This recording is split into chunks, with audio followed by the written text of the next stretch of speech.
Assalamualaikum warahmatullahi wabarakatuh. Kembali lagi bareng Bang Joy di channel Situs Misteri. Untuk kisah kali ini, Bang Joy akan meneruskan cerita dari KBM, tulisannya Elsa Blue yang berjudul Misteri Rumah Sakit Belanda. Dan sebelum kita lanjut ke ceritanya, tekan dulu tombol like video ini dan jangan lupa subscribe. Seperti apa untuk kisah lanjutannya? Langsung saja kita masuk ke ceritanya.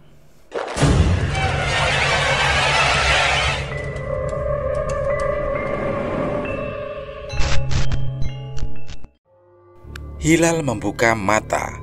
Kini hujan telah berhenti, namun langit sudah terlihat gelap, yang mana itu artinya hari sudah kembali malam.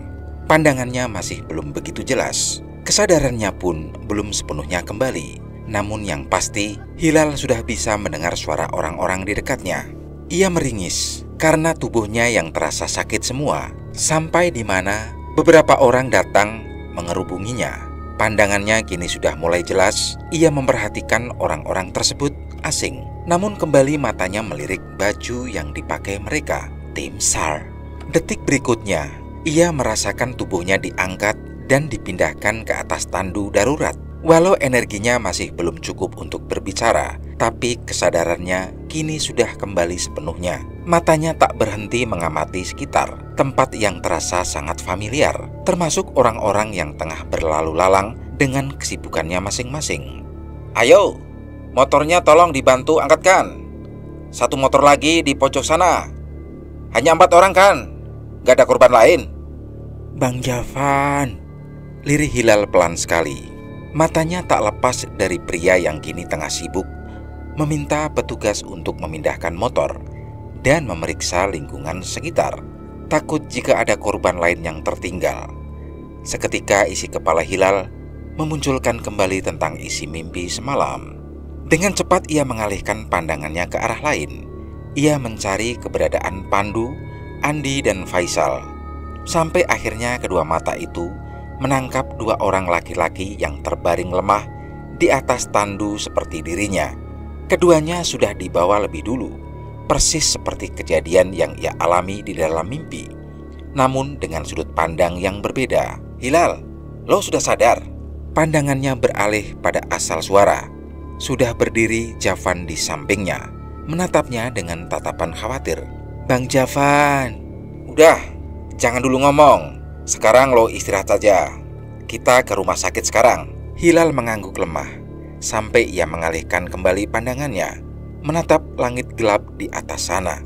Hilal. Mata Hilal melotot semua. Badannya seketika terasa kaku. Sosok perempuan yang ia lihat di dalam mimpi semalam kini menampakkan dirinya di dunia nyata, melayang di atas tubuh Hilal, sembari menyeringai seram. Kondisi wajahnya persis sekali seperti apa yang ia lihat di dalam mimpi. Sosok itu menghilang dengan sendirinya. Badan Hilal bisa digerakkan kembali. Keringat dingin sudah membasahi keningnya. Apa arti dari semua ini? Apa mimpi semalam benar-benar menjadi kenyataan? Pandu, seorang gadis mendekati salah satu bangsal. Sorot mata yang terlihat khawatir saat melihat kondisi sahabatnya yang tengah duduk bersandar pada berangkar dengan salah satu tangan memakai penyangga. Lo nggak apa-apa kan? Ada luka berat nggak? Cercahnya tak henti-hentinya meneliti kondisi luka-luka di lengan dan di kaki Pandu. Pandu tersenyum, lalu menggeleng. Enggak, lo tenang aja. Cuma tangan doang yang terkilir, ujarnya, menunjukkan benda berwarna biru yang menyangga tangan kanannya. Minggu depan juga sembuh, pungkasnya. Sedangkan di bangsal sebelah ada Faisal yang sudah berhadapan dengan gadis lainnya yang kini tengah berkacak pinggang menatapnya. Ya ampun Zal, ternyata lo bisa jatuh juga. Si paling jago ngetrail konon, cibir gadis itu.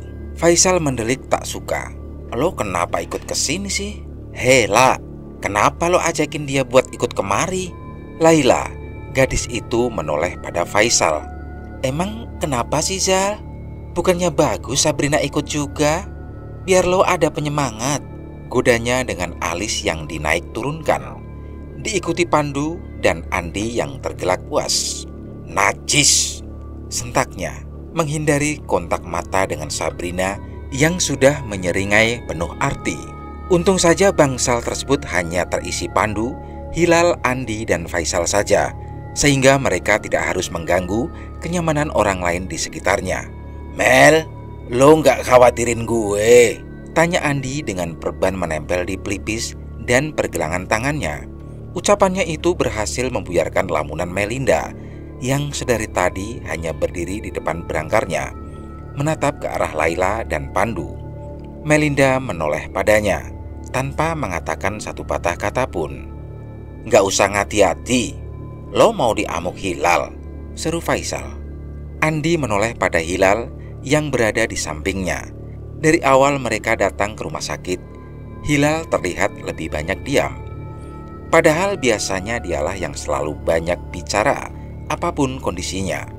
"Hilal, ngelamun mulu lo. No, si Melinda nggak lo sambut," lontar Andi.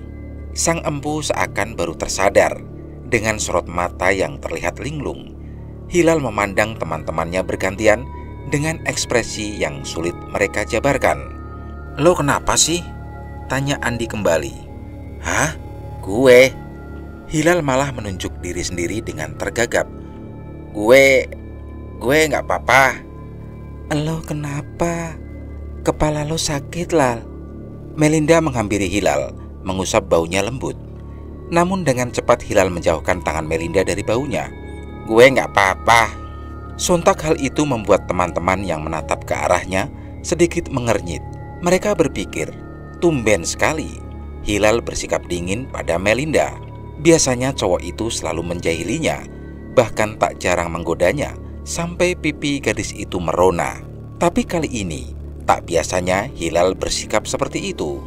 Dengan suasana yang berubah menjadi canggung, Sabrina menghampiri Melinda dan menarik tangannya untuk membiarkan Hilal sendiri sementara waktu. Laila berdeham untuk memecah keheningan. "Ngomong-ngomong, kenapa kalian bisa jatuh sampai kompakan? Masuk jurang kayak gitu lagi.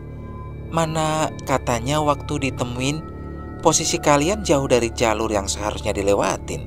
Kok bisa? Kalian nyasar? Masa pemotor handal bisa nyasar? Mana kompak lagi?" timpal Sabrina penuh penekanan. Sekilas melirik Faisal yang tentu saja membuat lelaki itu kembali mendelik.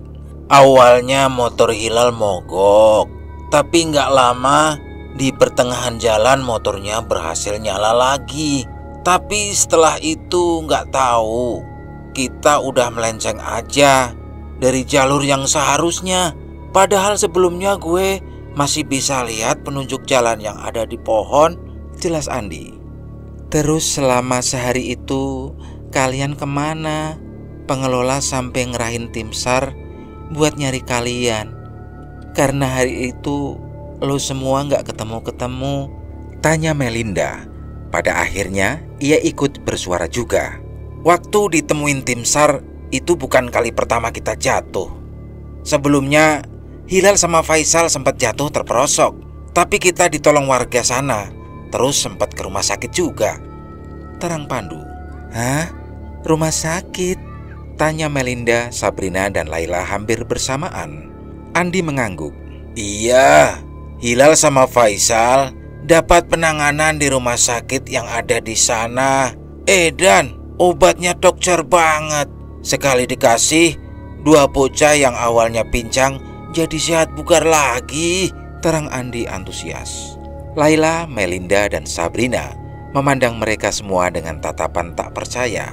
Yang semakin anehnya lagi, ekspresi ketiga laki-laki itu tampak serius saat menjelaskan semuanya. "Lo yakin kalau itu rumah sakit? Bukan rumah seorang mantri gitu?" tanya Sabrina dengan penuh ragu. "Iya guys, masa di tengah hutan gitu ada rumah sakit?" tambah Melinda. "Ngawur banget lo semua. Coba nanti gua tanya Bang Javan, apa iya di hutan itu ada rumah sakit?" "Oh, lo meragukan penjelasan kita?" sembur Faisal menatap Sabrina. "Kalau iya kenapa? Orang kenyataannya gitu kok. Cerita kalian tuh ngawur semua. Kalau nggak percaya, kenapa nggak datang langsung aja ke sana?" Semuanya menoleh pada Hilal yang matanya masih menatap lurus ke depan. Detik berikutnya kepala itu menoleh, memandang mereka semua.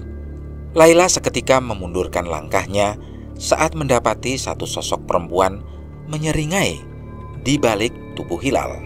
"Kenapa? Bener kan? Kalau nggak percaya, langsung buktiin aja sendiri. Dan lihat langsung ke sana," lanjutnya. "Nggak perlu pembuktian, karena percuma juga. Ngapain nyari sesuatu yang nggak ada?" seloroh Sabrina, diikuti Melinda yang ikut tergelak. Hilal yang mendengar hal itu hanya mendelik. Matanya kembali menoleh pada Laila yang justru bergeming dengan sorot mata yang tak bisa diam, seolah mencari keberadaan sesuatu. "Laila, lo kenapa?"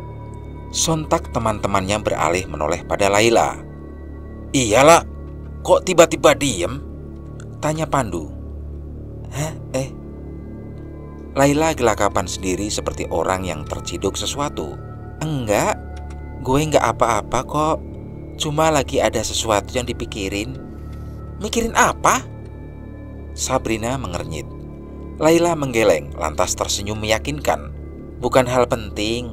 Udah lupain aja." Tak lama atensi pemuda-pemudi itu teralih pada suara derap langkah yang memasuki bangsal. Ternyata itu adalah seorang dokter dan 3 perawat, 2 di antaranya seorang perempuan. Laila, Sabrina, dan Melinda memutuskan untuk pulang. Karena sudah mulai sore juga, mereka berada di rumah sakit tersebut. Setelah berpamitan dan memberikan waktu untuk teman-temannya beristirahat, ketika perempuan itu keluar dari ruangan pasien. Sebelum benar-benar meninggalkan bangsal tersebut, Laila kembali menoleh ke dalam. Lagi-lagi Laila merasakan sesuatu yang terasa ganjal.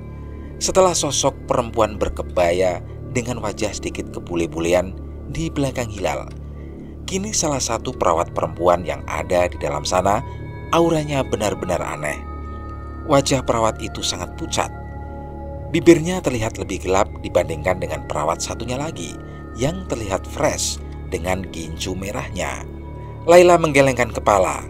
Ia mencoba menepis segala praduga yang muncul di kepalanya. "Laila, ayo." "Malah bengong. Masih kangen ya sama Pandu?" panggil Sabrina sedikit memekik. "Hus, Sab, lo bisa pelanin suara lo dikit gak sih? Ini rumah sakit," sembur Laila dengan langkah cepat menghampiri Sabrina dan Melinda. Gadis itu hanya terkikik tanpa rasa bersalah. Tanpa mereka sadari, ada Melinda yang sudah menekuk wajahnya seolah tak suka dengan kata-kata Sabrina. 2 hari kemudian, Hilal, Pandu, Faisal, dan Andi sudah diperbolehkan pulang. Pemulihan keempatnya cukup cepat. Untuk selanjutnya, mereka disarankan untuk berobat jalan beberapa minggu ke depan sampai kondisinya kembali sehat seperti semula.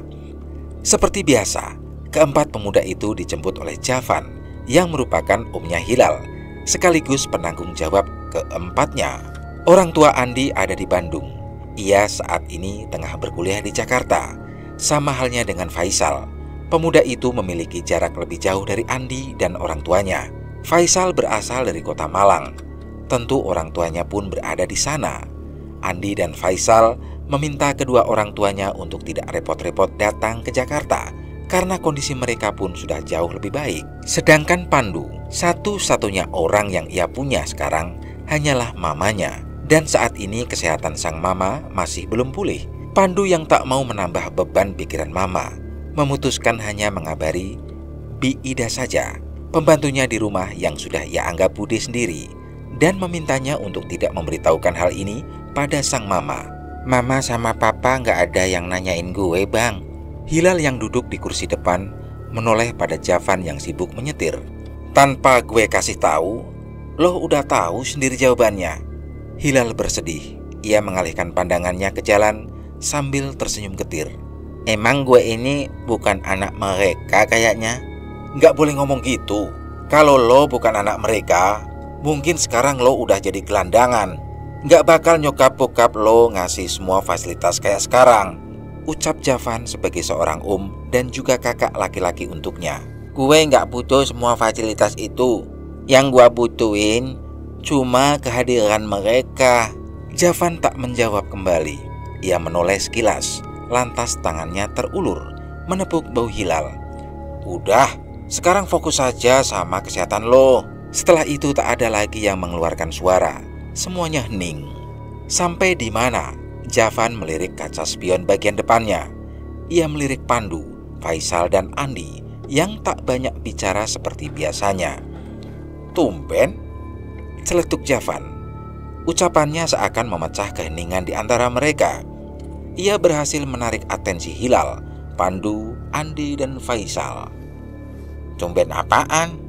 Hilal mengangkat satu alisnya.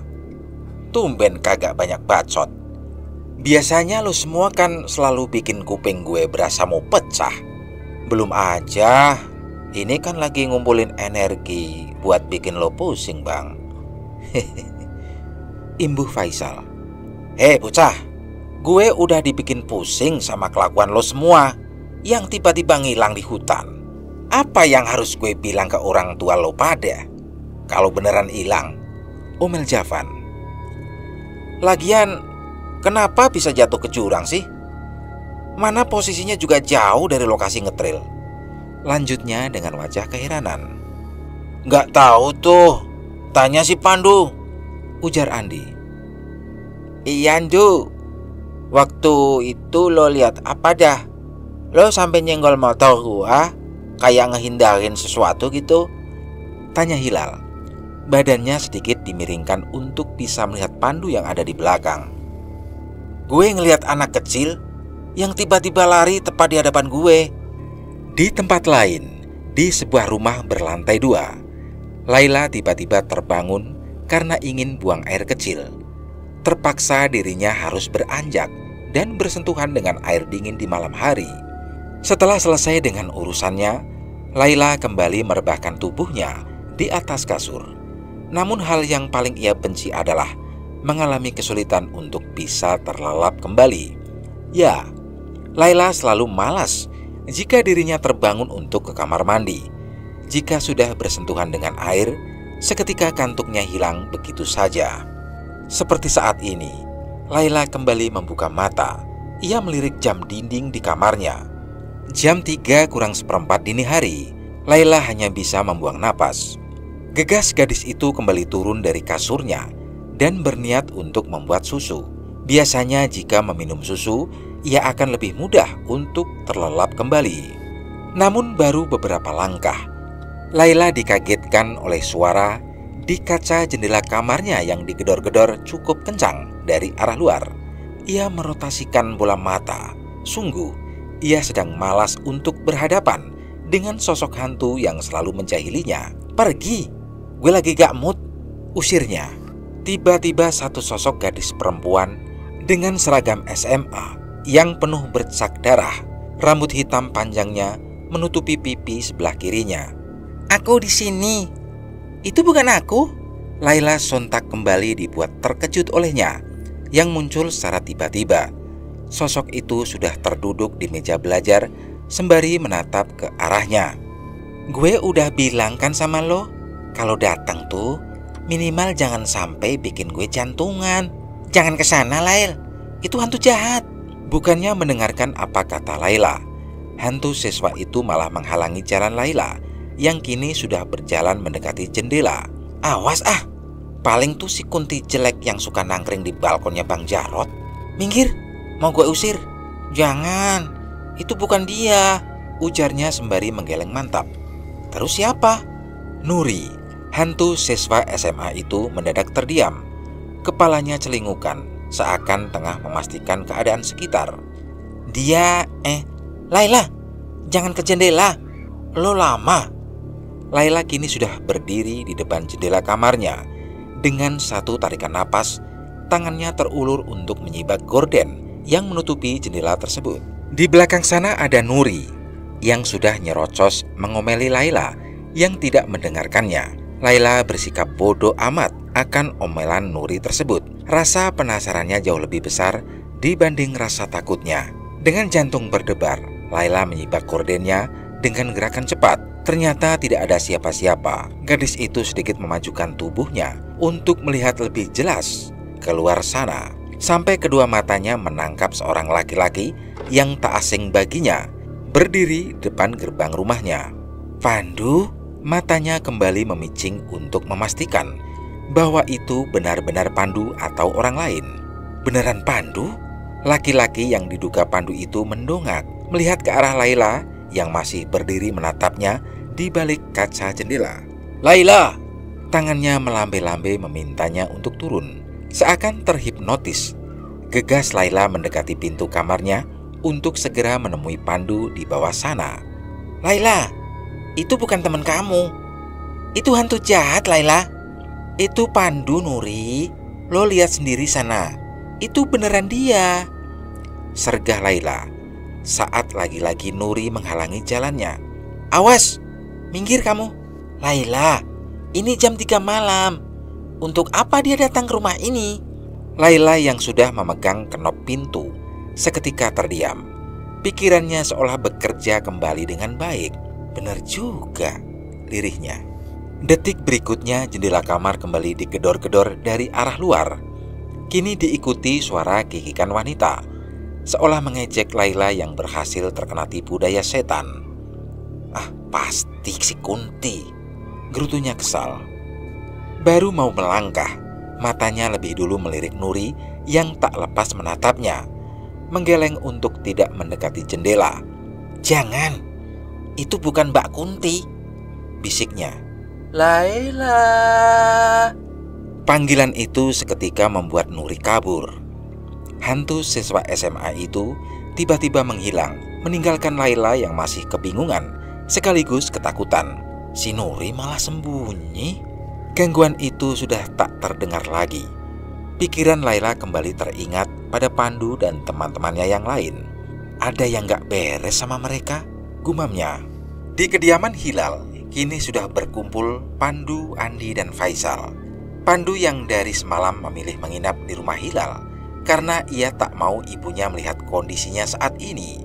Namun ia terus berkabar dengan Bu Ida perihal perkembangan sang mama. Dan kabar baiknya, kondisi kesehatan ibunya berangsur membaik. Hilal tentu saja senang karena ia tidak tidur sendiri lagi di rumah yang cukup besar untuk dirinya seorang. Kini ada Pandu yang menemani. Javan, biasanya pria itu sesekali menginap di rumah Hilal. Namun setelah dirinya menikah beberapa bulan yang lalu, kini dirinya sudah tidak pernah menginap lagi di rumah keponakannya itu.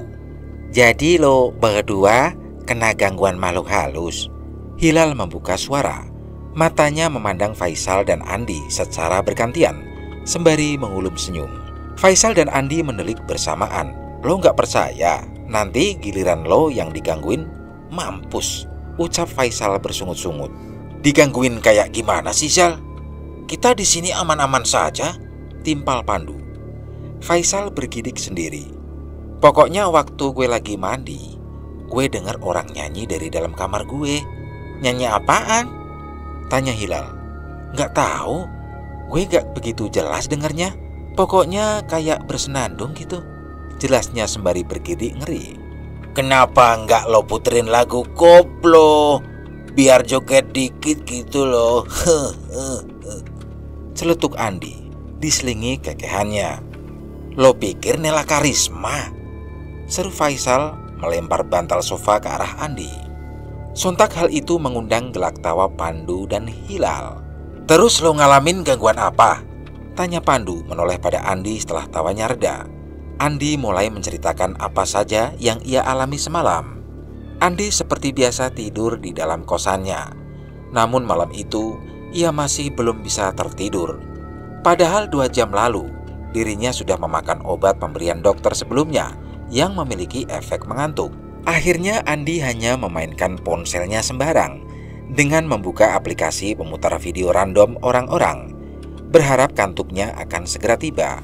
Sesekali dirinya dibuat tertawa oleh isi video yang ia tonton. "Kocak banget anjir." Andi menghentikan video yang tengah ia tonton. Ia mencoba menajamkan lagi pendengarannya. Hening. Andi pun mengedikan bau tak acuh. Ia kembali memutar video yang sempat terhenti. Tawanya sesekali kembali terdengar. Hihihi. Untuk kedua kalinya Andi menghentikan video di ponselnya. Kini ia yakin ada entitas lain yang mengikuti suara tawanya. Kini tawa itu sedikit lebih kencang dan jelas terdengar dari sebelumnya. Jantungnya sudah berdegup kencang. Mendadak hawa di kamarnya terasa panas. Keringat mulai membasahi punggung dan pelipisnya. Andi mencoba menghubungi teman-temannya yang sekiranya masih bangun. Namun nihil. Semua panggilan Andi tak ada yang mengangkat. Pesan pun tak kunjung dibalas. "Sial, udah pada molor kali ya," monolognya pelan. Di tengah suasana mencekam, lagi-lagi Andi dikagetkan oleh suara ketukan di luar pintu kosannya. Ketukan itu hanya terdengar 3 kali, setelah itu hening. "Gila, serem banget. Setelah itu lo ngapain? Lo nggak pingsan kan?" Pertanyaan mulai memberondongi dirinya. Andi hanya mengedikan bahu. "Gue baca doa-doa yang gue bisa aja. Ayat kursi, semuanya gue baca. Setelah itu gangguannya hilang dan gue tidur." "Tapi kalian yakin itu hantu yang ngikut dari hutan?" tanya Pandu. "Bisa saja kan? Itu penunggu kosan yang jahil. Udah jadi rahasia umum kalau kosan tuh pasti ada hal-hal kayak gitu," pungkasnya. Andi mengangguk mantap. "Gue yakin 100%. Karena sebelumnya bertahun-tahun gue ngekos di sana aman-aman aja. Lagian mana mungkin gangguannya bisa barengan gitu sama gue. Dikira hantunya punya grup WhatsApp kali ya, buat sebar jadwal nakutin manusia secara serempak," imbuh Faisal sembari tertawa garing. "Apapun itu, pokoknya malam ini gue nginep di rumah lo ya, Lal. Gue takut banget, nggak bohong," ujar Andi menatap Hilal dengan ekspresi memelas. "Gue juga, Lal," timpal Faisal. "Gue takut kalau diganggu lagi, bisa stres gue." Hilal pun mengiyakan permintaan teman-temannya dengan senang hati. Kini di rumahnya akan lebih ramai. Namun satu hal yang mereka tak tahu, kemanapun mereka pergi, dimanapun mereka berdiam diri, mereka akan selalu mengikuti. Seperti ucapannya semalam, Laila kini sudah berada di dalam Grab pesanannya. Ia benar-benar dibuat tak tenang karena gangguan semalam membuatnya teringat akan Pandu. Setelah tahu posisi Pandu ada di mana, Laila pun segera meluncur. Dan sekarang ia sudah berdiri di depan rumah yang didominasi cat putih. Namun setelah pagar terbuka, Laila benar-benar dibuat terkejut oleh keberadaan sosok-sosok berwajah pucat mengerubungi rumah Hilal. Di antara sosok-sosok tersebut, Laila menangkap satu sosok perempuan kemarin yang sebelumnya ia lihat di belakang tubuh Hilal. Perempuan itu tersenyum, wajah yang terluka dengan darah menetes ke lantai. Seketika membuat Laila mual dibuatnya. "Laila!" Hilal melambai-lambaikan tangannya di depan wajah Laila. Ia sedikit heran, bukannya masuk, Laila malah terdiam, berdiri memperhatikan rumahnya. Atensi Laila teralih pada Hilal. "Kenapa? Lo nggak bakal masuk? Ya udah, gue tutup lagi pagarnya." Hilal memasang gestur yang siap menarik pagar tersebut. Iya, nih gue masuk," gegas Laila memasuki rumah tersebut. Ia memejamkan matanya sejenak untuk menetralkan pandangannya. Menjadi seorang indigo dari kecil membuat Laila sedikitnya bisa mengendalikan apa yang ingin ia lihat. Di antara beberapa sosok menyeramkan yang ada di depan rumah Hilal sekarang, Laila memilih untuk menghilangkannya dari pandangan. Ia bersikap seolah-olah menjadi orang biasa yang tidak bisa melihat keberadaan mereka. "Tunggu aja di sini, gue panggilin Pandu dulu," ujar Hilal yang berlalu meninggalkannya. Laila sudah terduduk manis di sofa. Matanya mengamati isi rumah tersebut. Sedikit berantakan, mungkin orang yang biasa bersih-bersih di rumah Hilal belum datang, pikir Laila. Sampai di mana matanya menangkap sebuah benda kecil terbungkus kain putih lusuh, bertengger di bawah meja yang ada di hadapannya. Alisnya terangkat. "Itu apa?" Lantas tangannya terulur untuk mengambil benda tersebut. Namun pergerakannya harus terhenti saat Pandu datang menyapanya. "Tumben kesini? Masih pagi loh ini. Ada apa?" Pandu pun duduk di sampingnya. Laila tersenyum, namun tak kunjung menjawab. Ia bukanlah tipe orang yang pandai berbasa basi, tapi ia juga bingung harus berbuat apa untuk menanyakan kondisi Pandu. Jika ia terang-terangan, yang ada Pandu akan kegeeran, lalu menggodanya karena sudah sepeduli itu padanya, sampai datang pagi-pagi buta hanya untuk memastikan. Walau kenyataannya begitu, tetap saja Laila tengsin. Pandu memang bukan kekasihnya, namun tanpa banyak orang tahu, perasaan itu sudah tumbuh sejak mereka masih duduk di bangku SMP. Laila memang sudah berteman dengan Pandu dari SMP sejak Pandu datang ke kelasnya sebagai murid pindahan. Lah, malah bengong bocah. Laila terkesiap. Ia kembali memfokuskan perhatiannya pada Pandu. Gue kesini karena semalam mama lo telepon gue. Lo nggak bilang kalau lo kecelakaan. Laila bernapas lega. Akhirnya ia bisa menjawab pertanyaan Pandu.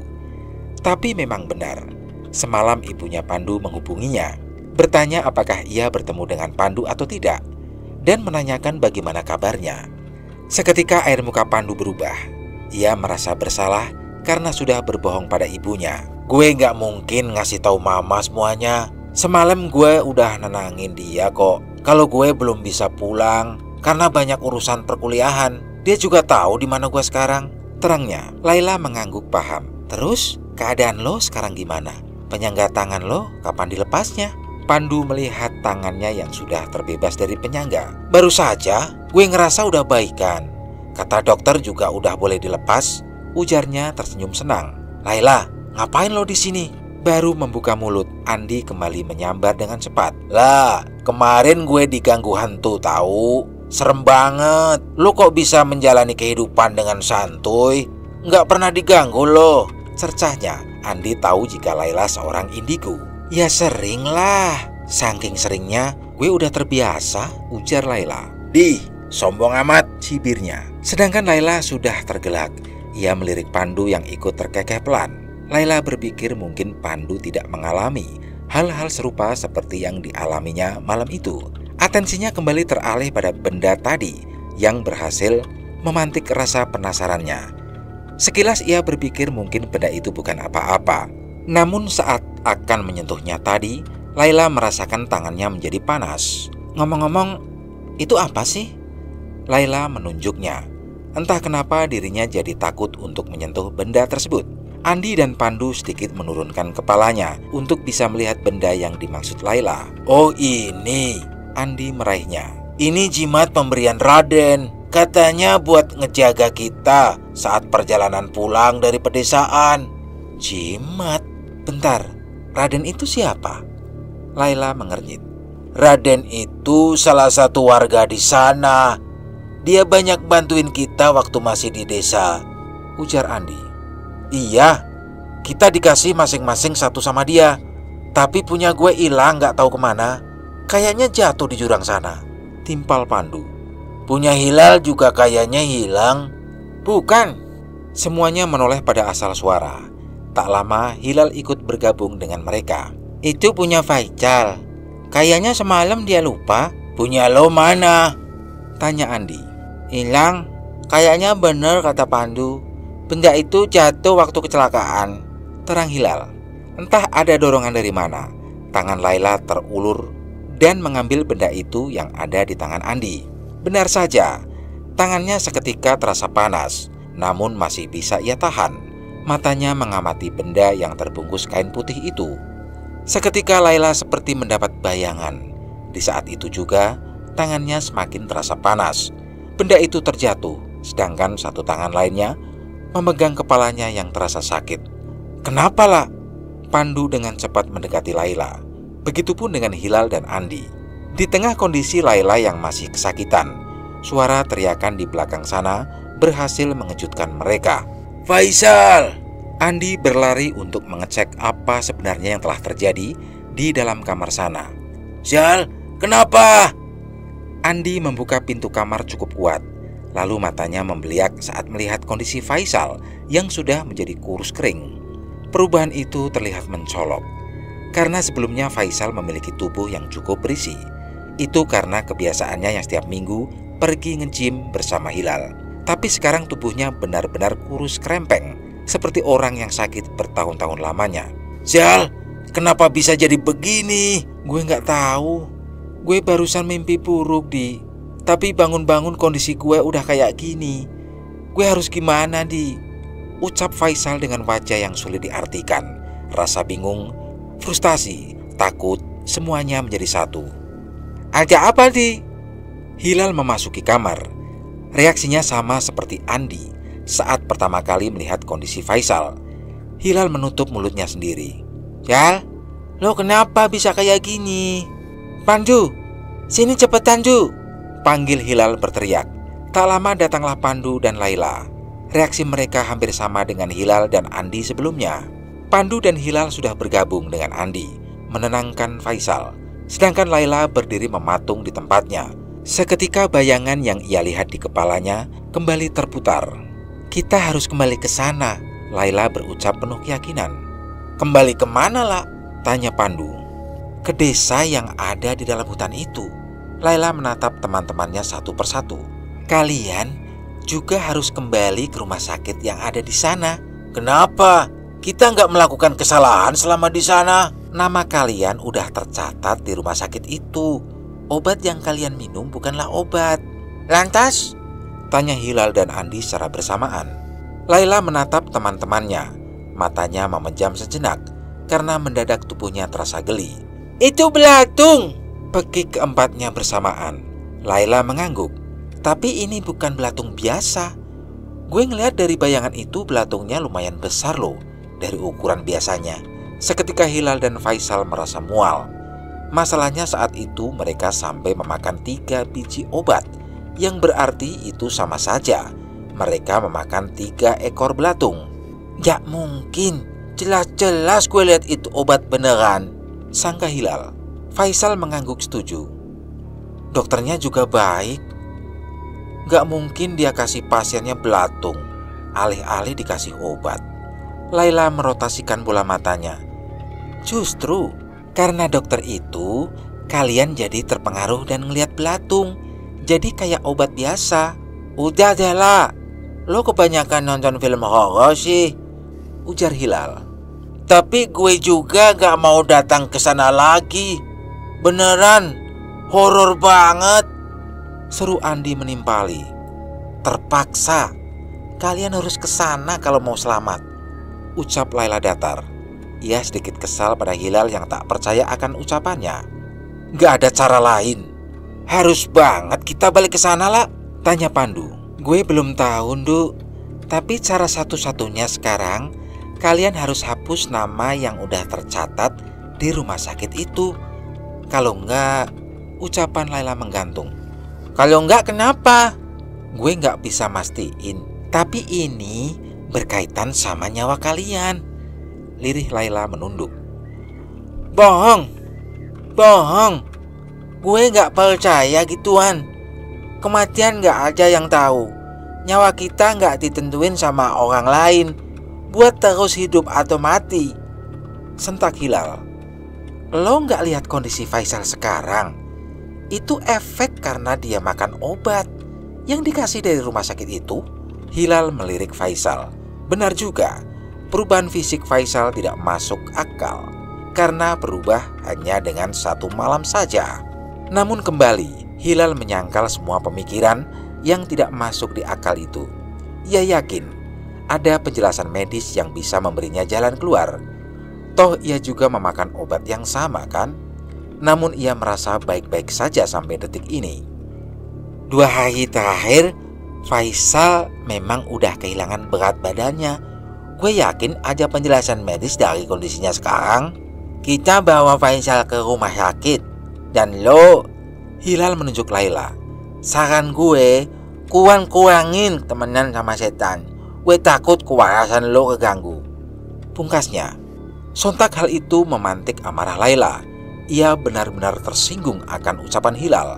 Terserah. Di sini gue cuma ngasih tahu. Urusan kalian percaya atau enggak, itu pilihan lo semua. Good luck. Gue cuma berharap kalian selalu dilindungi. Dan Faisal, semoga lo cepat sembuh. Setelah itu Laila berbalik tanpa menunggu balasan teman-temannya. Laila, tunggu. Pandu mengejar Laila yang sudah keluar dari pekarangan rumah Hilal. Gue anterin ya, tawarnya. Gak usah, tangan lo masih sakit. Gue udah pesen ojek online kok. ujarnya tanpa menoleh sedikit pun pada Pandu. Maafin ucapan Hilal ya, La. Lo tahu sendiri kan, dia emang keras orangnya. Laila menyunggingkan senyum. Gue masih waras, Du. Walaupun gue temenan sama setan. Pandu tak menjawab kembali. Ia merasa Laila benar-benar marah saat ini. Tak lama ojek pesanan Laila pun datang. Sebelum naik ke atas motor, Laila sempat menoleh sejenak pada Pandu. Gue titip satu hal. Hati-hati sama Raden. Jangan terlalu percaya sama omongan dia. Seperti ucapannya beberapa menit yang lalu, Hilal segera membawa Faisal ke rumah sakit. Hanya sakit lambung, Dok. Apa tidak ada penyebab lain yang membuat berat badan teman saya turun? Tanya Hilal ketika dokter selesai memeriksa kondisi Faisal. Setelah pemeriksaan menyeluruh, pasien tidak memperlihatkan adanya penyakit lain. Namun, itu bisa saja disebabkan adanya penurunan hormon. Untuk itu, pasien harus lebih memperhatikan pola tidur, hindari stres, dan banyak mengonsumsi makanan kaya akan serat. Saya juga akan menambahkan suplemen vitamin D dalam resep obat pasien. Setelah urusan semuanya selesai, Faisal pun diperbolehkan pulang. Dengan penjelasan dokter yang terasa sedikit mengganjal, Hilal, Faisal, Pandu, dan Andi kembali ke dalam mobil tanpa ada yang mengeluarkan suara. Mereka sadar, perubahan fisik Faisal benar-benar tidak masuk logika mereka. Namun tak ada yang berani mengeluarkan argumen, karena takut semakin merusak suasana hati Faisal. Terlebih Hilal yang tidak begitu percaya akan hal-hal di luar nalar. Malam harinya, Pandu, Hilal, dan Andi dibuat panik oleh Faisal yang tiba-tiba mengalami kejang-kejang. Suhu tubuhnya pun begitu panas. Hilal ingin menghubungi Javan, namun ia urungkan karena omnya itu tengah sibuk mengurus persalinan istrinya. Setelah segala cara mereka lakukan, Faisal pun berangsur membaik. Gue mau masuk ke rumah sakit yang ada di desa itu. Gue udah gak kuat. Tubuh gue rasanya ditusuk-tusuk jarum. Semua obat ini gak berguna. Faisal melempar obat-obat yang ada di sebelahnya sampai berhamburan ke lantai. Tenang Zal, kita coba ke rumah sakit lainnya ya. Mungkin dokter tadi salah mendiagnosis penyakit, ujar Pandu menenangkan. Enggak, sekarang gue cuma mau ke rumah sakit yang di tengah hutan itu. Gue bakal langsung sembuh kalau minum obat dari sana. Oke, tapi sekarang lo tenang dulu. Kita coba pikirkan ini lagi nanti. Setelah percakapan yang cukup alot, bahkan sampai memantik perdebatan, akhirnya keputusan pun sudah bulat. Mereka akan kembali ke pedesaan tersebut, walau harus kena omel Javan terlebih dahulu. Bahkan pria itu sempat meragukan ucapan keponakannya yang bilang akan ke rumah sakit yang ada di pedesaan di tengah hutan sana. Ia berpikir, bukankah pengobatan di kota lebih bagus dan lebih lengkap dibanding di pedesaan yang bahkan jauh dari kata modern? Namun pada akhirnya izin pun berhasil mereka dapatkan, walau dengan beberapa catatan yang diberikan Javan pada keempatnya. Pandu juga menemui mamanya terlebih dahulu. Untuk kesekian kalinya, Pandu meninggalkan sang mama yang tengah sakit. Namun Pandu tak sampai terpikir untuk membawa mamanya ke rumah sakit tujuannya sekarang. Entah, Pandu hanya tidak yakin dan tidak mau membahayakan ibu yang sangat ia sayangi itu. Jika bukan karena Faisal yang mendesak mereka untuk kembali ke sana, Pandu pun tidak akan pergi. Terlebih Andi, ia sebenarnya malas sekaligus takut karena masih terbayang oleh jeritan-jeritan memilukan beberapa hari yang lalu. Setelah dapat obat, kita langsung pulang. Nggak mungkin juga kita harus ngerepotin Pak Darsan mulu, ujar Andi mewanti-wanti agar teman-temannya tidak harus mampir dulu ke rumah Pak Darsan. Selain karena takut merepotkan, ia juga takut jika harus pulang kemalaman. Iya, bawa lo. Orang gue mau ketemu Ana dulu, timpal Hilal. Seketika senyumnya mengembang saat nama Ana disebutnya. Andi membuang napas pasrah.